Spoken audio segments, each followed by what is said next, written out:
आपने ये बोला था कि नरक और स्वर्ग की चिंता अब लग जाएगी, तो वो जीव को लग जाएगी, जीवत्व को, हाँ। जीवत्व, तो वो क्या चेतन जीव है कि जड़ जीव है?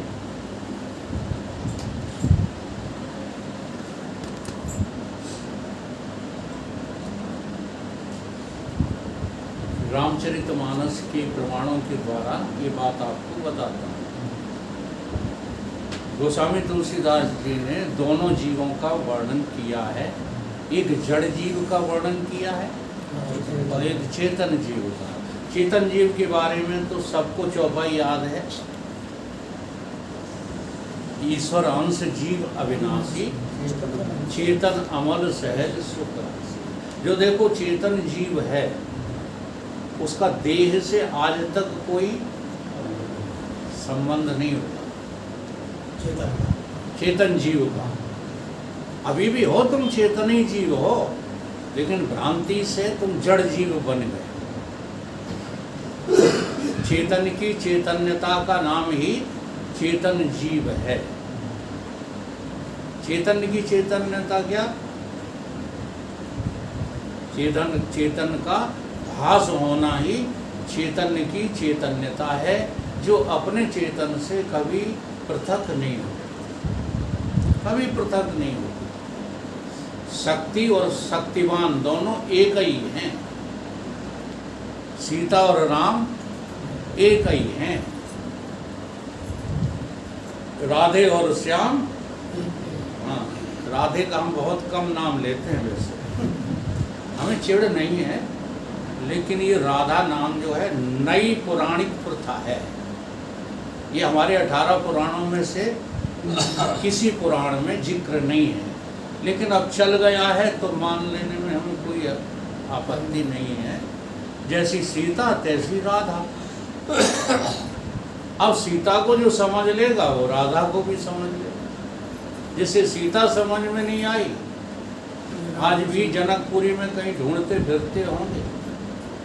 अब उसका क्या नाम है नगर का? नेपाल। नेपाल, नेपाल में है नाम जनकपुरी है। हाँ, कुछ भी जनकपुरी है। जैसे अयोध्या अवधपुरी थी, हाँ तैसे ही। तो वहाँ नहीं मिलेंगे।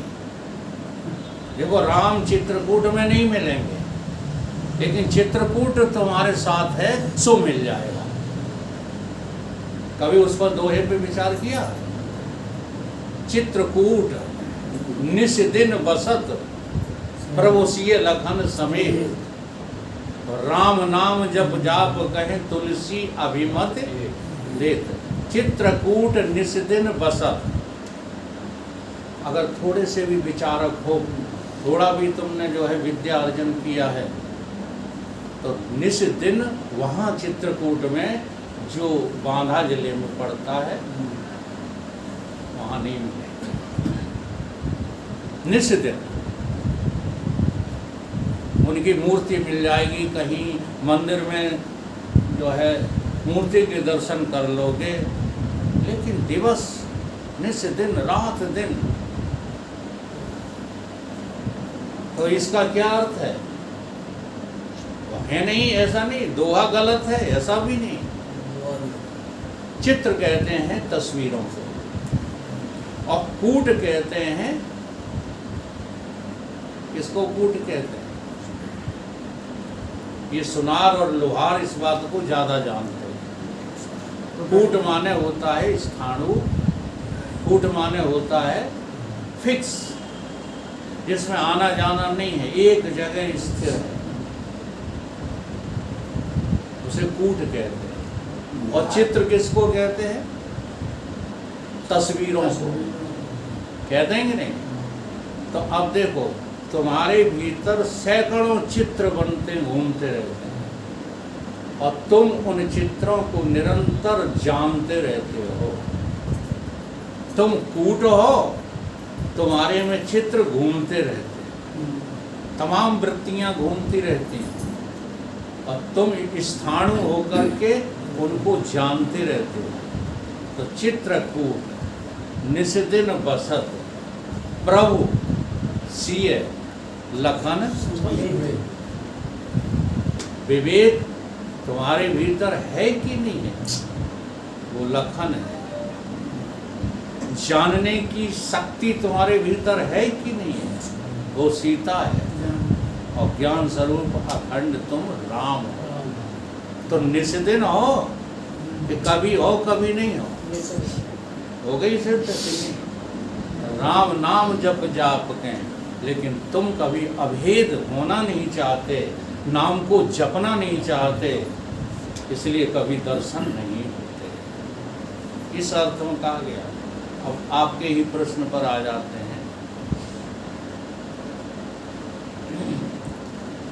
क्या पूछा था आपने? ये पूछा स्वर्ग नरक जाने की जो जिज्ञासा जो होती है वो जड़ जीव है चेतन जीव? हाँ, जड़ और चेतन जीव की बात। तो ये मैंने चेतन जीव की चर्चा की। अब जड़ जीव की चर्चा भी गोस्वामी तुलसीदास जी ने की।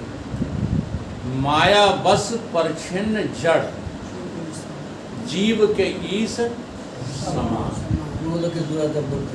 हाँ, द्वैत के बिना अज्ञान, माया बस परछिन्न जड़, जीव के ईश। तो जड़ कब है? जब ये माया के वश में है। अब माया क्या है? देवी ही ऐसा गुणमयी मम माया दुरत्या। माया क्या है?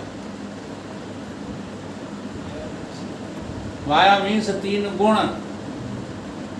मम माया दुरत्या, त्रिगुण्या विषया वेदा, कई जगह जो है समझाया गया है।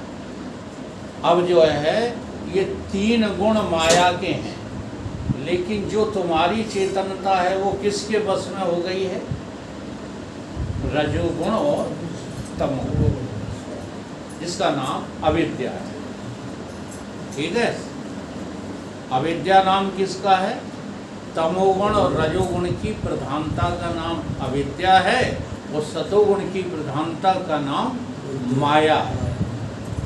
तो तुम्हारी जो चेतना है वो देखो किसके बस में है? या तो तुम कुछ करने में जो है रुचि रखते हो, या सोने में रुचि रखते हो। ध्यान दो, इसके अलावा कहीं रुचि है? रजोगुण में क्रिया होती है, तमोगुण में प्रमाद होता है। सांसारिक वस्तुओं को पाने की इच्छा तमोगुण है, और उनको प्राप्त करने में लगे रहने का नाम रजोगुण है। और इन्हीं गुणों के बस में हो कि नहीं? जवाब देता हूँ, क्या इनसे तुम पार हो गए? तो तुम जड़ जीव हो। तुम चेतन जीव होते हुए भी क्या हो गए?